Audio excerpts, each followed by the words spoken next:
Network देख रहे हैं आप। मैं हूं आपके साथ शिखा मेहरोत्रा। पश्चिम बंगाल की राजनीति में इन दिनों जो सियासी भूचाल देखने को मिल रहा है, उससे ऐसा लग रहा है कि अब टीएमसी पूरी तरह खत्म हो चुकी है। बंगाल की राजनीति में कभी ममता की पार्टी टीएमसी सबसे मजबूत राजनीतिक ताकत मानी जाती थी, लेकिन अब चुनाव हारने के बाद से टीएमसी लगातार संकट से गुजर रही है। सत्ता गंवाने के कुछ ही दिनों बाद पार्टी में ऐसी टूट हुई कि ममता बनर्जी और अभिषेक बनर्जी की मुश्किलें कई गुना बढ़ गई। इसी बीच बंगाल सरकार में कैबिनेट मंत्री और वरिष्ठ नेता स्वप्न दास गुप्ता का बयान भी काफी चर्चा में है। दरअसल टीएमसी के भीतर बगावत इतनी बढ़ चुकी है कि अब पार्टी दो खेमों में बटी हुई नजर आ रही है। हालात ऐसे बन गए हैं कि पार्टी के 80 विधायकों में से 58 विधायक अलग गुट के साथ खड़े दिखाई दे रहे हैं। सबसे बड़ा झटका तब लगा जब विधानसभा अध्यक्ष रथिंद्र नाथ बोस ने बागी नेता ऋतव्रत बनर्जी को नेता प्रतिपक्ष के रूप में मान्यता दे दी। बता दें कि ऋतव्रत बनर्जी वही नेता हैं जिन्हें हाल ही में ममता बनर्जी के नेतृत्व वाली टीएमसी ने पार्टी से निष्कासित किया था, लेकिन निष्कासन के बावजूद उन्होंने 58 विधायकों के समर्थन का दावा किया और उनके हस्ताक्षर स्पीकर के सामने पेश किए। इसके बाद स्पीकर ने उनके दावे को स्वीकार करते हुए उन्हें नेता प्रतिपक्ष का दर्जा दे दिया। इस फैसले ने टीएमसी नेतृत्व को गहरा झटका दिया है। खासकर अभिषेक बनर्जी की राजनीतिक स्थिति पर सवाल खड़े हो गए हैं। बागी विधायकों ने साफ कर दिया है कि आगे चलकर ना तो विधायक दल में और ना ही संगठनात्मक ढांचे में अभिषेक बनर्जी की कोई भूमिका रहेगी।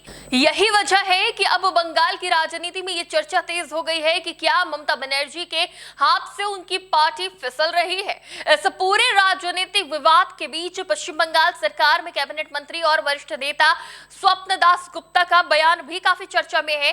स्वप्न दास गुप्ता ने social media platform expert TMC की मौजूदा स्थिति को लेकर तीखी प्रतिक्रिया दी है। उन्होंने एक्स पर लिखा कि टीएमसी के आत्मविनाश पर वो कोई आंसू नहीं बहा रहे हैं, लेकिन उनकी सबसे बड़ी चिंता यह है कि पार्टी से टूटकर आने वाले नेताओं की राजनीतिक संस्कृति कहीं पश्चिम बंगाल बीजेपी को दूषित न कर दे। उन्होंने साफ शब्दों में कहा कि बीजेपी को उन नेताओं से सावधान रहना होगा जो आज पार्टी के करीब आने की कोशिश कर रहे हैं, क्योंकि उन्हें अपने पुराने राजनीतिक पाप धोने की जरूरत महसूस हो रही है।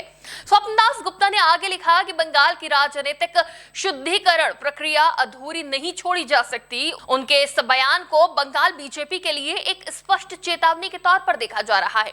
बता दें कि स्वप्नदास गुप्ता का बयान उन टीएमसी नेताओं की ओर है जो बदलते राजनीतिक समीकरणों के बीच बीजेपी में आने की कोशिश कर सकते हैं।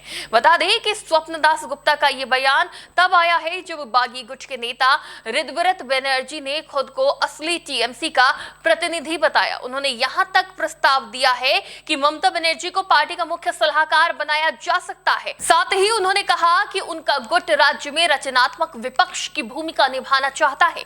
वहीं ऋतव्रत के गुट में संदीपन साहा, जावेद खान, शिवली साहा समेत कई प्रभावशाली विधायक खड़े दिखाई दे रहे हैं। वहीं दूसरी तरफ संकट को देखते हुए ममता बनर्जी और अभिषेक बनर्जी खेमे ने पार्टी की सभी कमेटियों को भंग कर दिया है और संगठन को नए सिरे से खड़ा करने की कवायद शुरू कर दी है। आपको बता दें कि पश्चिम बंगाल में करीब 15 वर्षों तक सत्ता में रहने वाली टीएमसी के लिए यह स्थिति किसी बड़े राजनीतिक संकट से कम नहीं है। चुनावी हार के बाद पार्टी के भीतर असंतोष जिस तरह खुलकर सामने आया है, उसने ये साफ कर दिया है कि आने वाले दिनों में बंगाल की राजनीति में और बड़े बदलाव देखने को मिल सकते हैं।